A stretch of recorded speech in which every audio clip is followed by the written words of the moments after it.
Are you ready to take your business to the next level? Every day there are countless books and articles that are published offering the key on how to make your business a success. It's easy to feel overwhelmed trying to keep up and run your business. That's why Deb Creer created the Business Power Hour. Keep up on the latest trends, best practices, and techniques for how to make your business a success. Let the Business Power Hour do the heavy work for you. Good morning, good morning. I am Deb Creer, and I am passionate about giving professionals the tools that they need to make themselves and their businesses as successful as possible. And we're going to have so much fun today, especially because I'm talking with someone else who's in the C-Suite network. Such fun, such fun. I love being able to talk with people who are part of C-Suite. If you haven't checked it out, folks, be sure to check it out. Lots of great information there, lots of great advisors, and of course, lots of great podcasts. But we're going to be talking today about how to make sure your business is set to survive when things like, say, a pandemic happens, or things, things that are more likely you can kind of predict them. But, we want to be able to future-proof our businesses. So please join me in welcoming Lisa Levy to our program today. Welcome, Lisa. Deb, thanks so much for having me here. Well, let me tell people a little bit about you, and then we will dive into this. So Lisa L. Levy is the founder and CEO of Lcubed Consulting, a business that helps organizations elevate through strategic goal achievement. She and her team teach the adaptive transformation framework to savvy business leaders who want to build agility into their operating model to continuously adapt and thrive. She is the #1 best-selling author of Future Proofing Cubed. Lisa is a frequent guest expert on multiple media outlets and speaker at business executive conferences. On her rare days off, she also enjoys spending time with her family and hound dogs. So again, Lisa, welcome. Thank you. We have to call out to the hound dogs because in this world that we're in, they might have an opinion to share with us. I know. Yeah, between the hound dogs and the cats, somebody's going to chime in. Absolutely. So, I love it. Well, I always like getting to know my guests and getting to know how they got from where, they started to where they are today, and how did you discover that this is your passion in life? Mostly by accident. I went to college to learn video production. Okay. And I really thought that I wanted to be a filmmaker. I thought I wanted to grow in that direction. And as I graduated, I realized so few people are highly successful in that field. Right. It's highly competitive. And to be a Steven Spielberg, right, it's a moonshot. And it was kind of the mid-90s, and technology was booming. And I took my skills in organizing things, producing, right? It's you start something, you plan it, you do it, you wrap it up. Audio podcasts, right? We do this. And I took that and I went looking around, and in technology, there's a discipline called project management. It's the exact same thing, only you're doing it with technology and not video or audio. And so I was able to kind of shift and say, I can earn an income and build a career in this space. I know nothing about technology, was not my passion, but start, middle, end made perfect sense. And that's sort of how it started. And when I was working in professional services and working with clients, and even as an internal employee, we would implement systems, and the employees who used them hated it. It wasn't what they wanted to do. Right. I don't understand it. It makes my job harder. The way I've always done it was easier. Oh, yes. One example of this was with a financial institution, and we were introducing at the teller line using a mouse instead of function keys on a keyboard. I thought the world was going to end. I'm not going to lie. These people knew everything. They're like, it takes us twice as long to interact with a customer. Everything is harder, harder, harder. Well, you know, fast forward 6 months and, oh my God, this is awesome. This is so much better. How come we didn't do this sooner? But you know, why is it so difficult? Why did technology, which is supposed to make business easier and more efficient, cause so much pain? And that's sort of, I like puzzles. I like to kind of pull things apart and understand, you know, and then put them back together more effectively. And it's kind of, technology is the end. It's not the beginning of a journey. Right. And over time, I really started to understand that it starts with people understanding their job, knowing how to do their job, meaning then that there's a process that is repeatable, and that if you and I both have the same role, we do it sort of the same way, so that when you go on vacation, I can cover for you and vice versa. Right. Or even better, when you win the lottery, you know, I'm stuck doing a whole lot more and I won't work. return your phone calls. But I know how to do it. So people plus process, then technology is where you get efficiency and effectiveness. And so often we forget about the first two pieces, and they're the most important. And the people are the most important part of that equation. And so I, you know, look at people then, right? And you have employees and you have customers. Guess what? They're both people. Right. And they both play a role in all of this. And so over my career, it was playing with that kind of equation in different ways. Until I sort of said, why am I still doing this all the time? And I was in an environment, had a director level job, growing company, wonderful things were happening. And each of the C-level executives had a consulting team working for them. And they were working in their silos, the sales team. And nobody talked to each other. And the marketing team, right? And they are reinforcing the separation. And I looked at that and went, oh my God, this is absolute insanity. For businesses to grow and thrive, we need to work across functions because nothing happens alone in a silo. Right. The sales team make all of these promises and the ops is going, right. What do we do with this? And marketing's going, but that's not what we've been telling people. Right. And so I was like, okay, it was 2008, 2009. And I said, I'm opening up a consulting firm. If I can stand this up and do this right now, I think I'll be okay. And it's grown and evolved a lot over the years. My clients and who I work with has changed a lot. I've done work in large enterprises, global companies. And what I found about 2 years ago is there's a group of business owners that have good performing businesses and they get them to a point. And they can perform there, but they have a hard time going to that next level. Right. And I want to work with those businesses because that is an incredible opportunity for them to grow and do more, serve more people, and just, you know, break through to that next level that I've changed what I'm doing and how I'm doing it. That's sort of what brought us to, you know, our meeting. And we'll talk about it, right? And writing a book, Future Proofing Cubed, to kind of talk about a way of doing business that, you know, the secret sauce in my secret sauce is it's all common knowledge. It's just using it differently.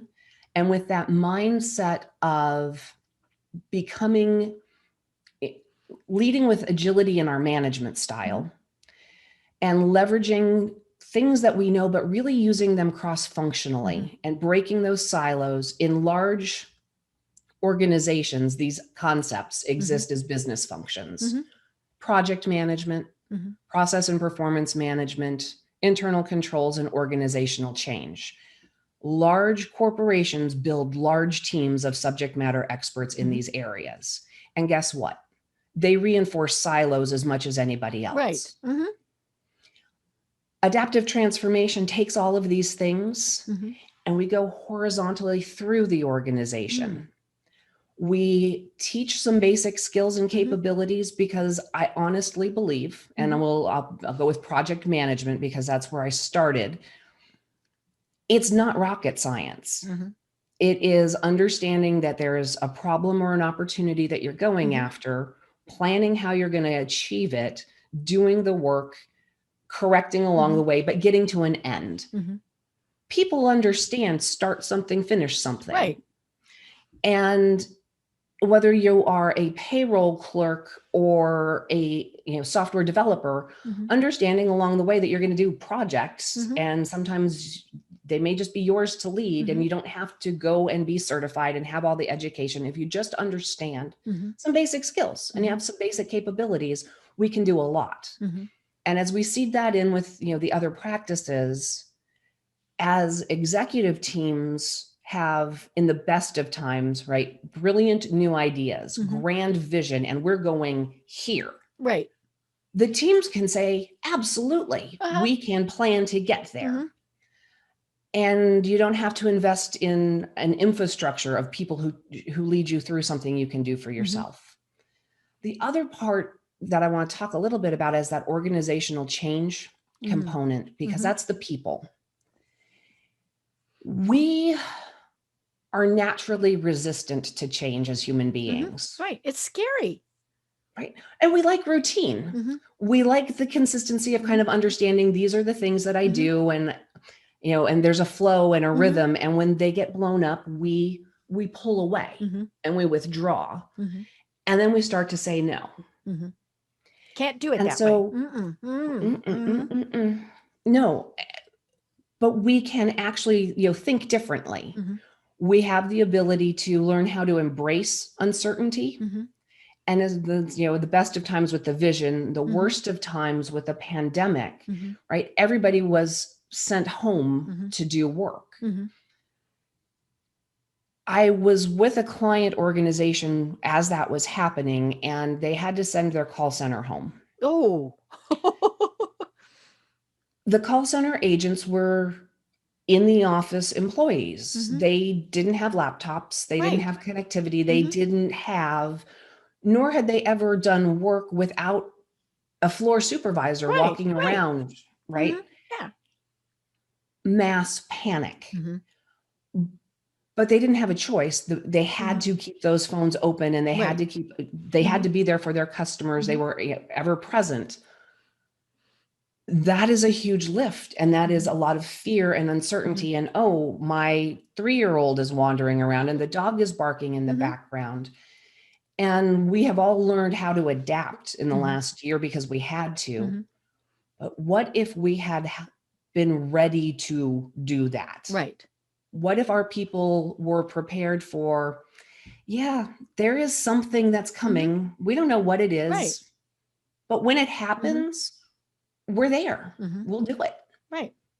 Yeah. So even if you're just thinking, what if it's a week? Maybe the sprinklers go off in our building, and so for a week we can't get in. Just all of those things. Right. And so with the adaptive transformation framework, we're building in that influence, and it starts to seed in. It's part of culture, the idea of agility. What we do today is going to look different in 6 months. It's going to look different 12 months after that, and so on. Because if it doesn't, the likelihood is our business is not growing and thriving. And if we stagnate and then we fall back, that's not good. So the idea of our practice is really tuning the business operating teams to be willing to go forward. They don't have to know what that forward is. They just have the tools and the capabilities to do it. Right. And the pandemic, it showed so many businesses, the good, the bad, the ugly. I don't think anybody would have ever, one of my favorite memes that I see floating across Facebook is the one that said, 5 years ago, if somebody said, where are you going to be in 5 years? This was not what we would have said. And even when we started the process, remember they told us 2 weeks. We're going to send everybody home for 2 weeks. And at the time I thought, there's no way. Now, did I think it was going to be a year? actually fairly, by about May, I did. But yeah, initially, and when we realized, okay, this is a global, truly a global pandemic. Yeah. But yeah, people figured out, I think a lot of companies figured out, we don't know what our employees do. And which, I mean, that's not necessarily a negative, because it means that their employees are, they're empowered. They, they're able to do, it's not like they have to go in and say, Lisa, what do I do now? Lisa, I did that. Now, what do I do now? They know what they're supposed to be doing. And so they do all those things. But yeah, when you had to really stop and figure out what the heck do they do, companies didn't know. And that had to be just mass panic. And the other thing, right, the other duties as assigned. Oh, yes. Mm-hmm. Right. Those little things that somebody does that aren't documented or understood. But if that somebody stops doing them, the wheels fall off. Right.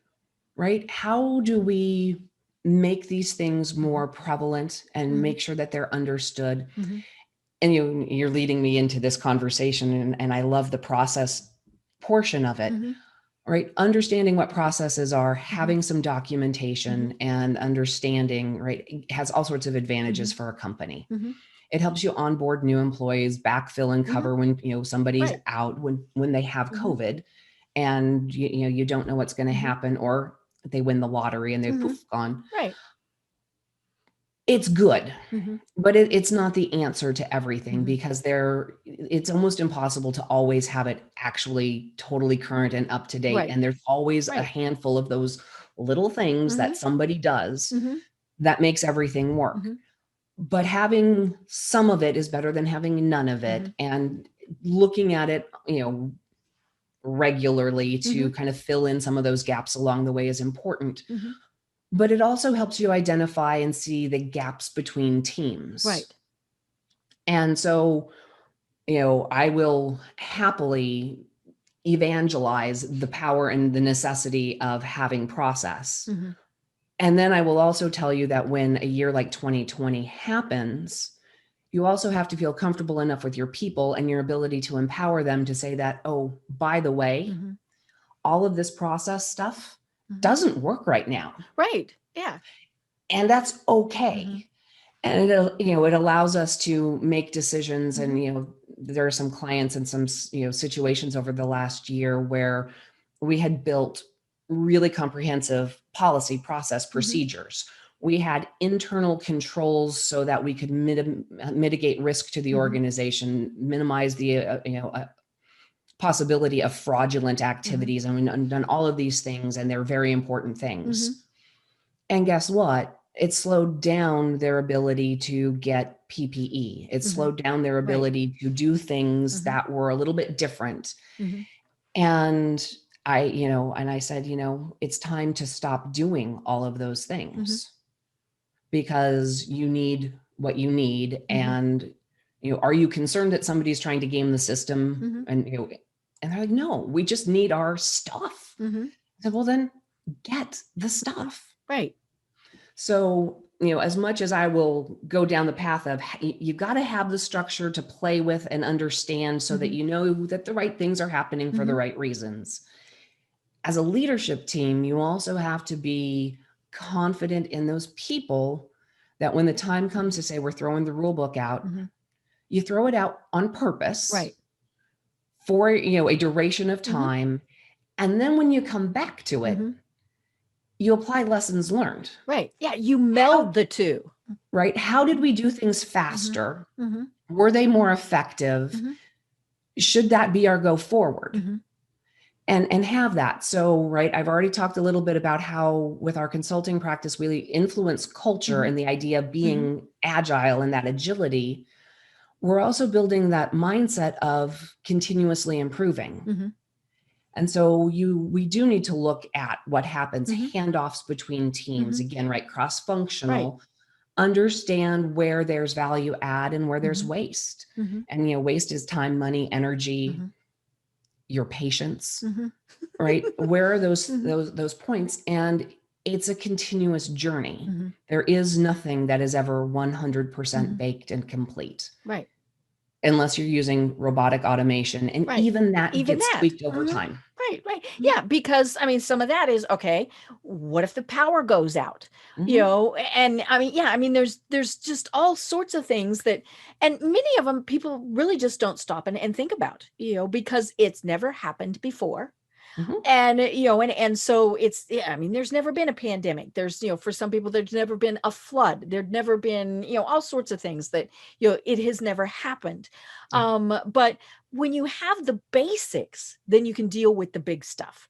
And you mentioned silos, and I always have to laugh at that, because I haven't been in, corporate America for over 20 years.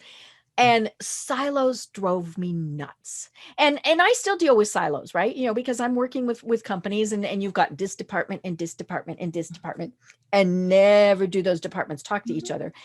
And there's a variety of reasons for that, not the least of which is job security. I mean, marketing doesn't want to talk to sales because they might determine, oh, we really don't need all of that, or, all of these various things. And then the same thing with, telling people the processes. Well, if I tell you every step I take, then somebody else can do it. And that's just, but we still have to get all that out there. Well, right. Again, it's that I want to protect my value proposition. Mm-hmm. Right. I have my Superman cape, Mm-hmm. and I wear it to perform this heroic act Mm-hmm. every quarter. Mm-hmm. And I take great pride in it. Mm-hmm. Well, what if we actually could do that a different way? Mm-hmm. There's a technology system that can do that. Right. And I could do something so much cooler Mm-hmm. with that time that Right. would Mm-hmm. benefit me more, Mm-hmm. benefit the company more, Mm-hmm. benefit our customer Mm-hmm. more. And we put our little blinders on and we forget Right. about the But opportunity. this is the way we've always done it. Yes. And I think that should be like in every CEO's office. This is the way we've always done it, in needlepoint, right? Because, one of the big reasons why that is such a mantra is, of course, cost. Mm-hmm. If we change, it's going to cost time, money, people. I mean, all those various things. And, the tricky part is in realizing, okay, there's maybe an initial investment, but it could save in the long run. Or as you said, it could free people up to do something way cool. I mean, all of those things, they forget that, as you said, there's the beginning, the middle, and the end. The end might really be cool. The end might really be cool. And right, the way we've always done it evolves over time without thought. Right. It happens. Mm-hmm. For me, in my consulting practice, that is my favorite phrase. Mm-hmm. Because I hear they have an opportunity to improve. Right. And let me be snarky for a minute. I also hear billable hours. Mm-hmm. Oh yeah. Right? There's work. Because they need help, or they would have done it, right? Yeah. There's work to be done there. But it's that opportunity moment. Mm-hmm. It's like, if you haven't looked at that in 6 months, 6 years, 60 years, I promise you there's opportunity for efficiency gains with probably no significant investment, and just communicating better. Right. The number of times I've worked with clients and we go down this path and we find that wasted time and energy, and somebody spends hours every month putting together this report. I've been doing this report for the last 5 years. Why do you do that report? Because the person who trained me had been doing it. And I said, okay, who uses it? Well, I send it to so-and-so. Right. But so I go and talk to so-and-so.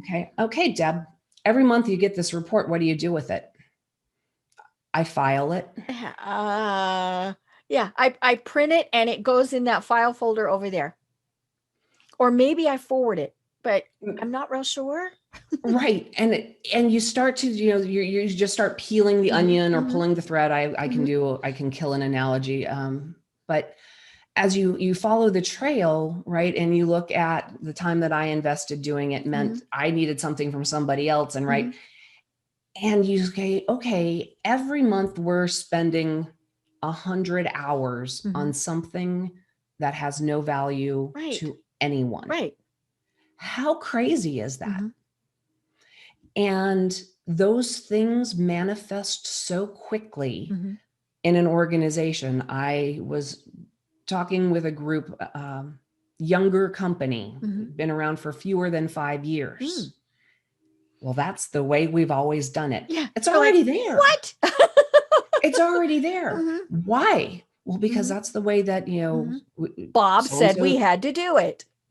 Yeah. And it manifests so quickly and gets so ingrained, and it's almost like a treasured thing, and it's nonsense. Right. So, well, and especially when they don't know why or what the purpose is or all of those things. I mean, because, there are some of those things that this is the way we've always done it. It might actually still need to be the way they've always done it, but maybe it is something that can be tweaked. Maybe, all of those various things. It's interesting because one of the things that I was thinking about is, as we were talking about this, is the things we do really well also are going to start bubbling to the top, when you're studying all of this. And I was thinking of, I live in Atlanta, land of Chick-fil-A. Yes. And, and they've always kind of had their processes down pretty good. But the first time I went to the drive-through on a Chick-fil-A, this was probably June of last year. So the pandemic had been going for quite a while, and they had 5 drive-through lanes, 5. And we were in and out, and they were full. I mean, this was not, this was like lunchtime. We were in and out in 15 minutes.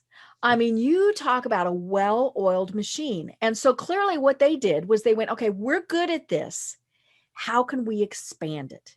So they knew they clearly knew what their processes were, because you can't expand it and make it better or, all those things if you don't know how you're doing it. And, so they did. And then, I had to laugh last week. I had mentioned to you, I'm from Colorado. So I, on Facebook, I still follow all the, lots of Colorado media and all these things. And so they were having a vaccination clinic, and it was a drive-through thing, and you were supposed to have, they were thinking they would get 1,000 cars through in the day. And so, I'm reading up on this, and the wait was at least an hour just to get through the line. And a Chick-fil-A manager went up and said, we need to do this different. And they paid attention to him, which is, of course, one of the other really important things. And he had it down just like that to a 15-minute wait. And I mean, people were just like, oh my gosh. And so they took processes that they knew worked, and they expanded on it. And that's part of why we need to know these processes. Yeah.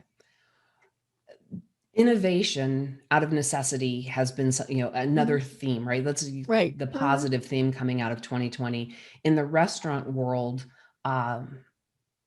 The idea that, kitchens are not supporting a full sit down experience any longer means that there's capacity in those kitchens. And I was reading an article, and I'll share the story. It's not mine, but it was really interesting, and it talks to this innovation.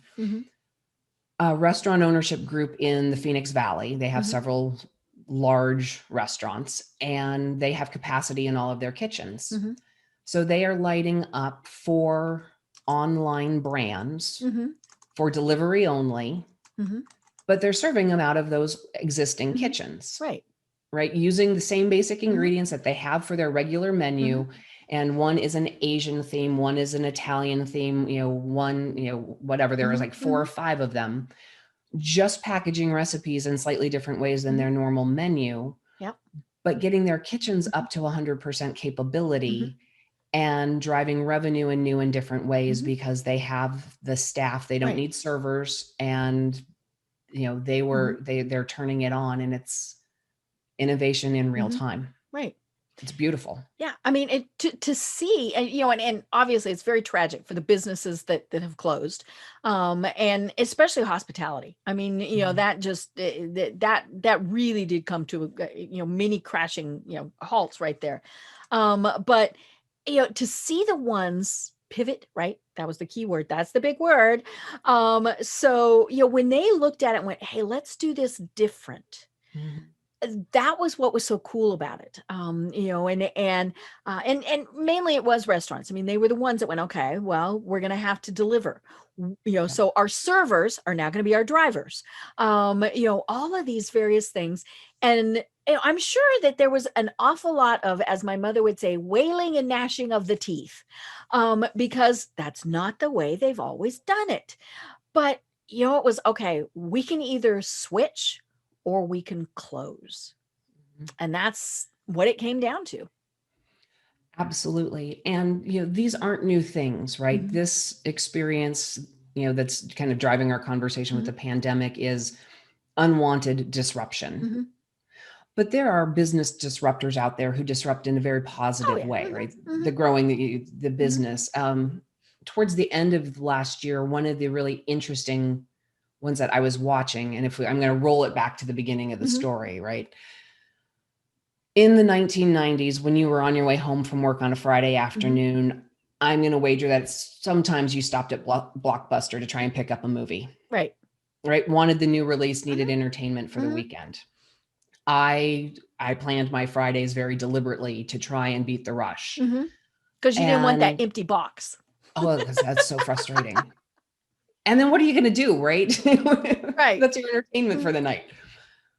Then all of a sudden Netflix was sending us the DVDs to our mailboxes.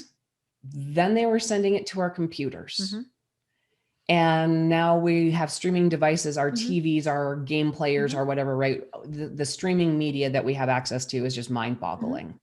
Last year, right, it went through the roof. Right, because we were stuck at home. We were stuck at home, and our movie theaters were not accessible for most of the year, and still, limited capacity depending on where you are. Some are open, some aren't, some closed and may never return.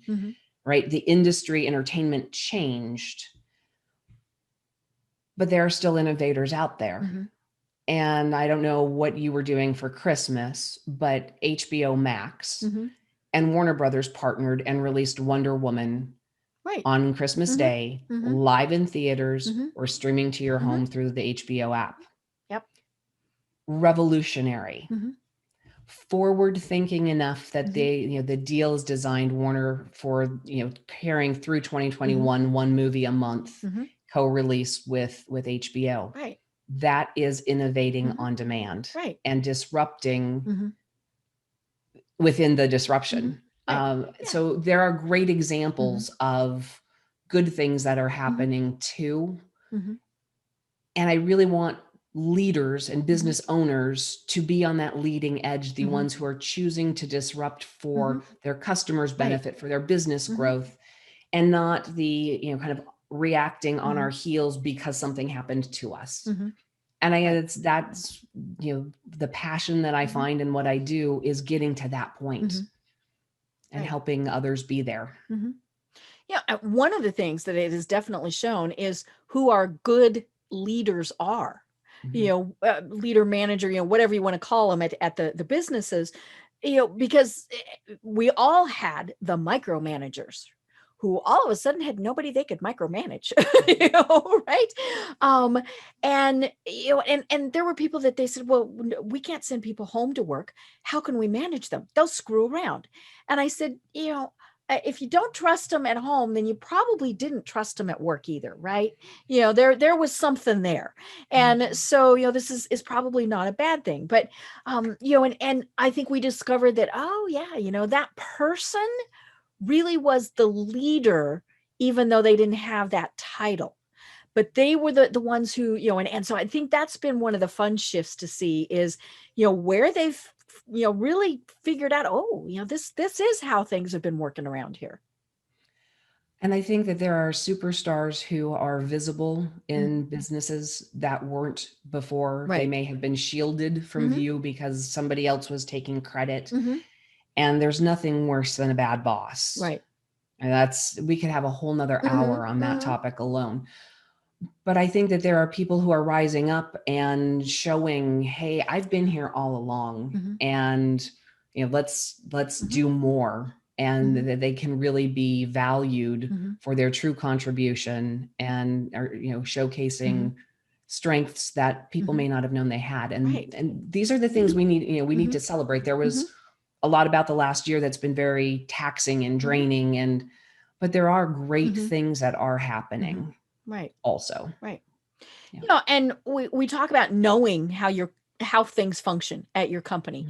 And I think that's one of the things that so many companies don't know. Years ago, I started a crisis management firm. It was after September 11th. And I thought, hey, let's do this. And so one of the things we did was we went through companies and very similar with what you were doing, okay, walk us through this process. What needs to be, if you drop dead tomorrow, if you win the lottery, if you go on vacation, what are the things that need done, and all of these various things. And it was so interesting to see what came out of it. One of the things that we discovered was one of the absolute most critical functions was the mailroom.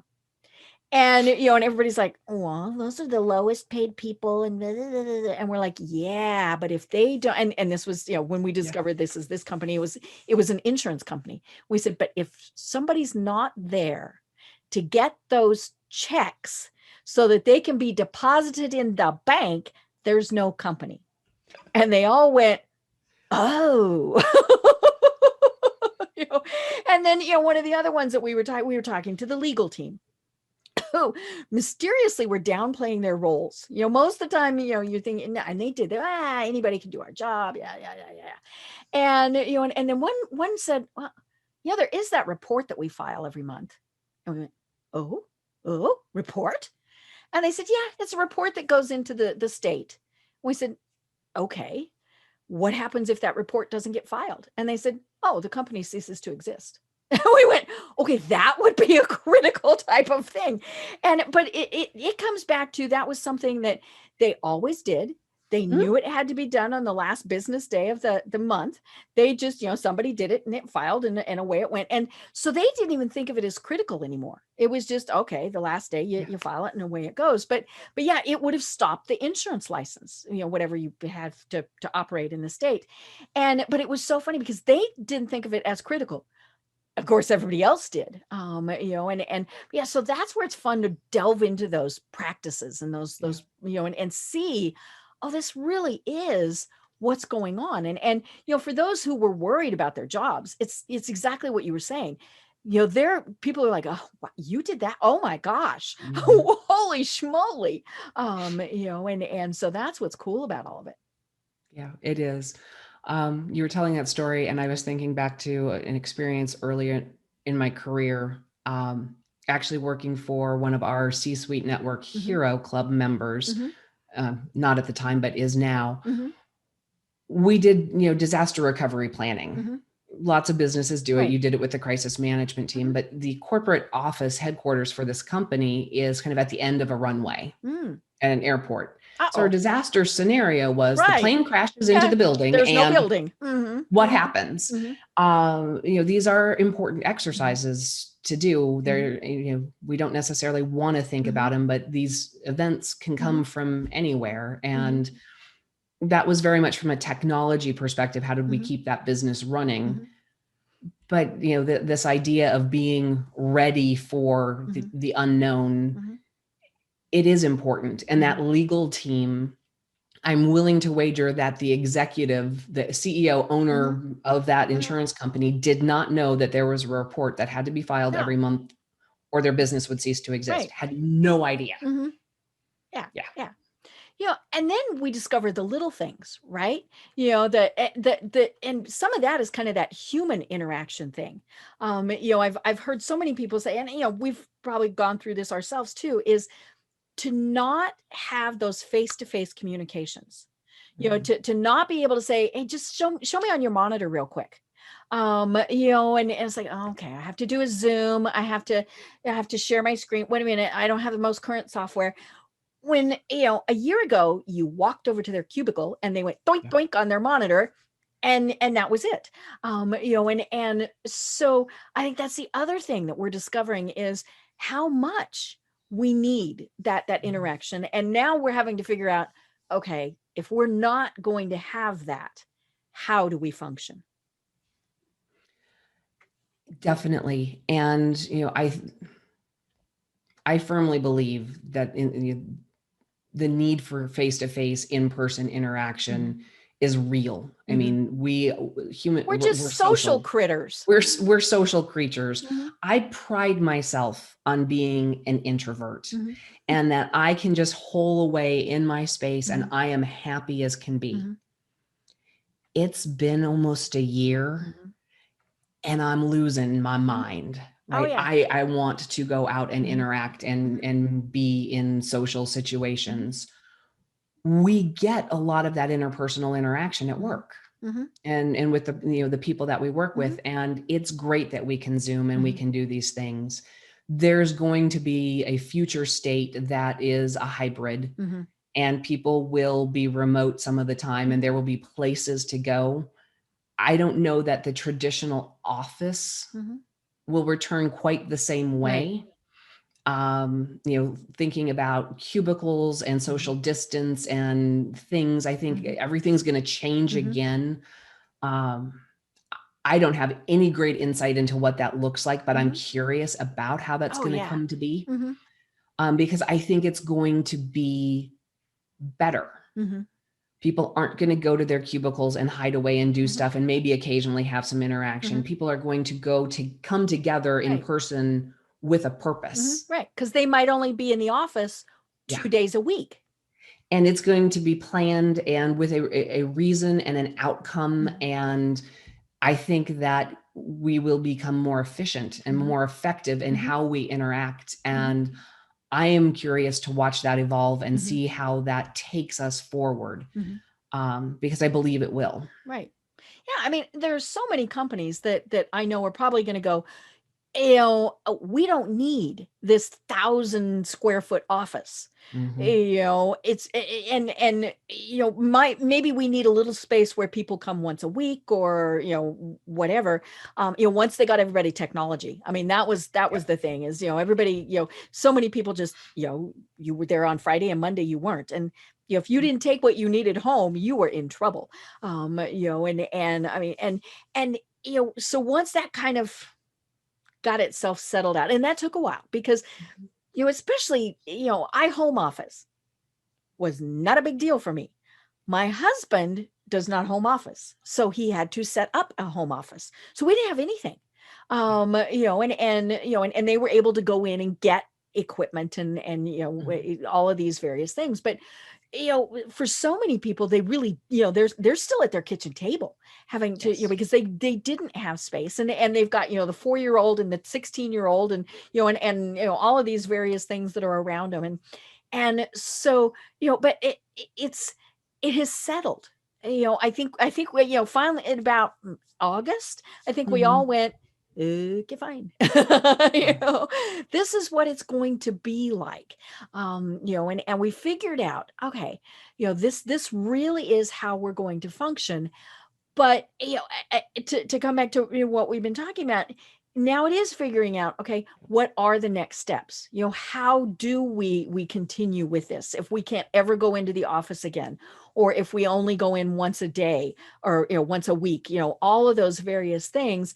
And, I think that's one of those things really is going to be that we can't really have those silos anymore. We have to be communicating with each other. Oh, yes. And I know that the people who, built their entire career on being the manager of, whatever, sorry. There are people who, their ineffectiveness will shine through. And there are going to be organizational shifts and there are going to be role changes and it's good. It's good, ultimately for everybody to, kind of shine the spotlight and say, what's working, what's not working, and how do we improve on it? How do we get, better Wi-Fi in our homes? How do we make sure that our internet service is capable of streaming multiple video calls and school Zooms and, all of these other things? It will all stabilize. Right. And there are places, right? Obviously we haven't given credit enough to the essential workers who have been working. Oh yeah. Who are there. Yeah. From day one, our medical, state and local, law enforcement, fire, teachers, grocery stores. Oh yeah. Right there. Hallelujah. I could, I have outsourced. I pick up, they load it in the back of my car. I haven't been inside a building again, like in a year. Thank you to everybody who does that. Right. The rest of us, who are working at home are learning how to do it and how to do it better. And we're learning how to do it across larger geography. A year ago, if we hadn't been sort of in the circumstances, Deb, we would never have met. Right.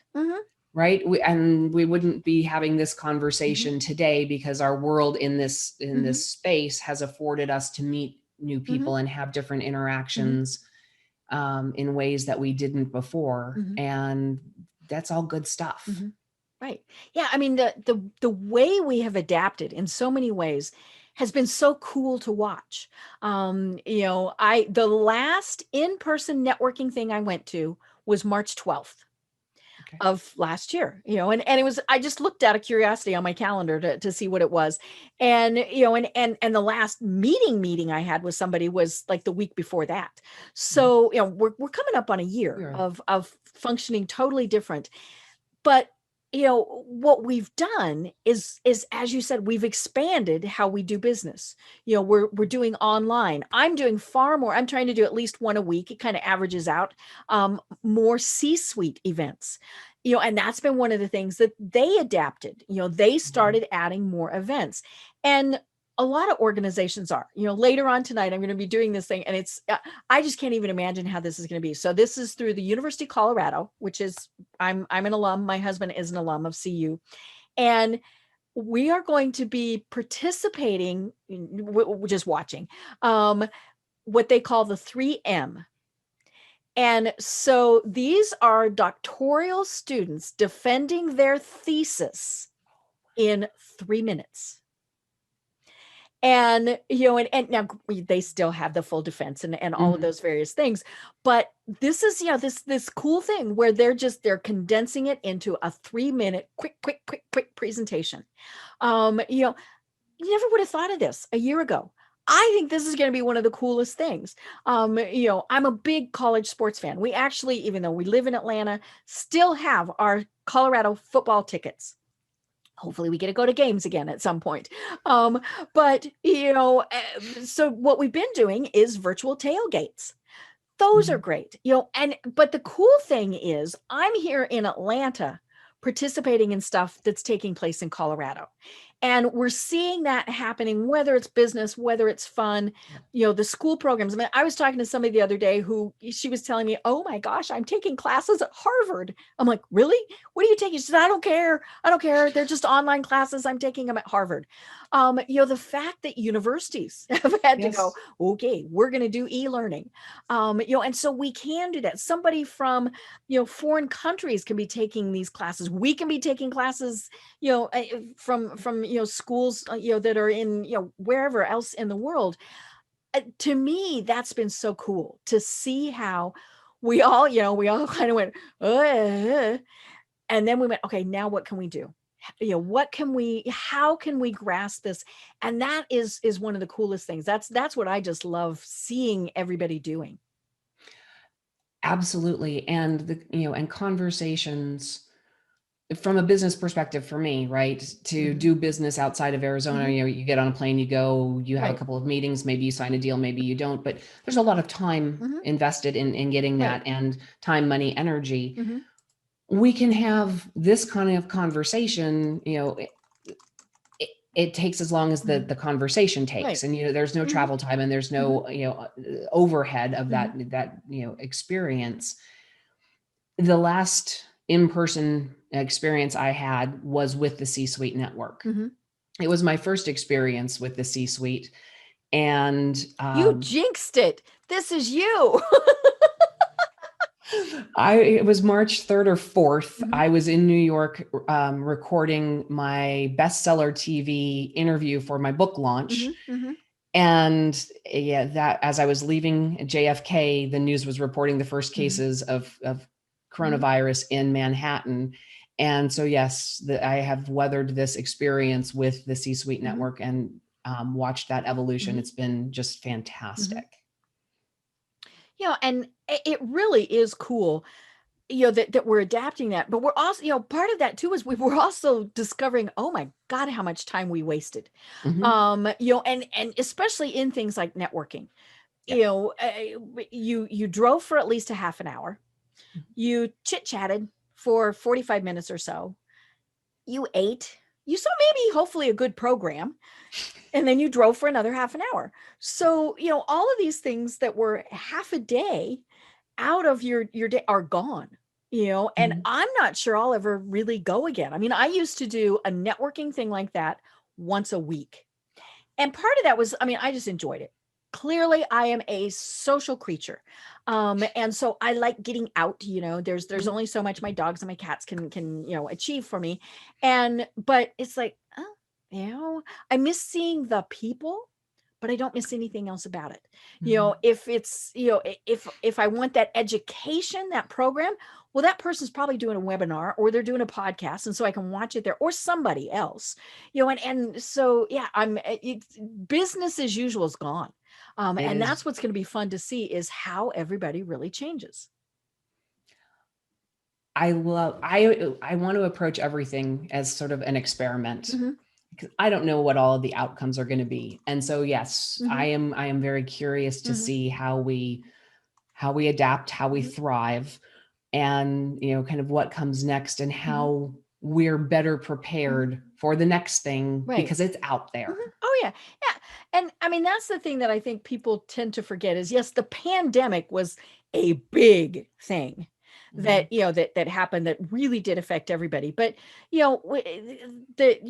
when PCs were invented, desktop PCs, I mean, that drastically changed. I remember working in an office where we had a dumb terminal. In other words, we just had the keyboard and a monitor. The computer was in a totally different room. And, and so we just typed it, and away it went. And so when we had the computer at our desk, oh my God, and then a laptop.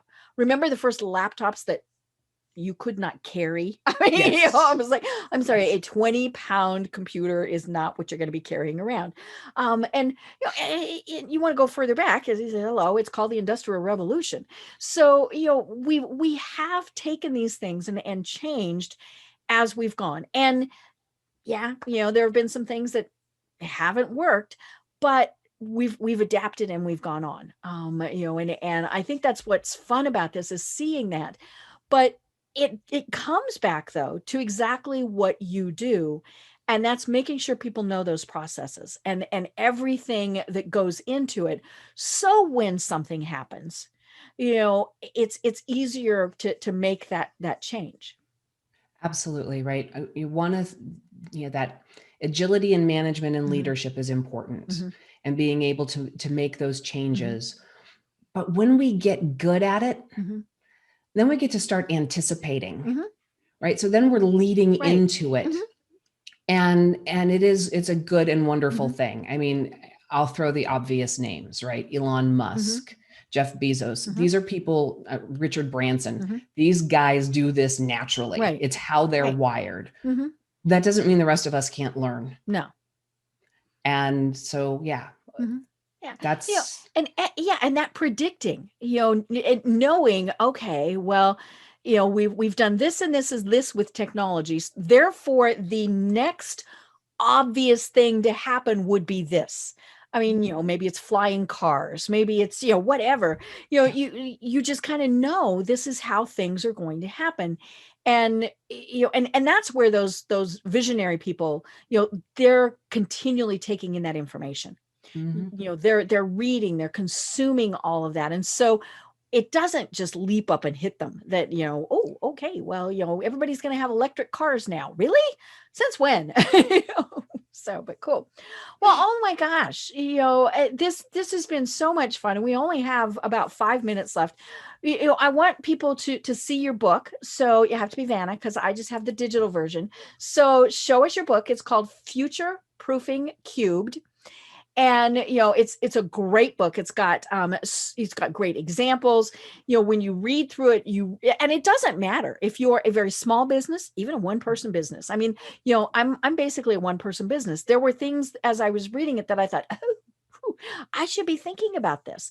Because none of us, even in our little spare bedrooms, we're not operating, and I'm going to bring that word back, in silos. We have our CPAs, we have our marketing people, we have all of those various things. And so it's, we're not just functioning completely by ourselves. So that's where it's great to be thinking about these processes. But, if you're a bigger company and you're really struggling with all of this, tell us how you can work with people and what your process is and then at the end, how they can reach out to you. Absolutely. So I am, like so many others right now, bringing content to market. There will be online briefings, workshops, and webinars that people can participate in to get a feel for, what do I mean by adaptive transformation? What do you mean everything's an experiment? There are things we can set the table, and you can get a feel for it.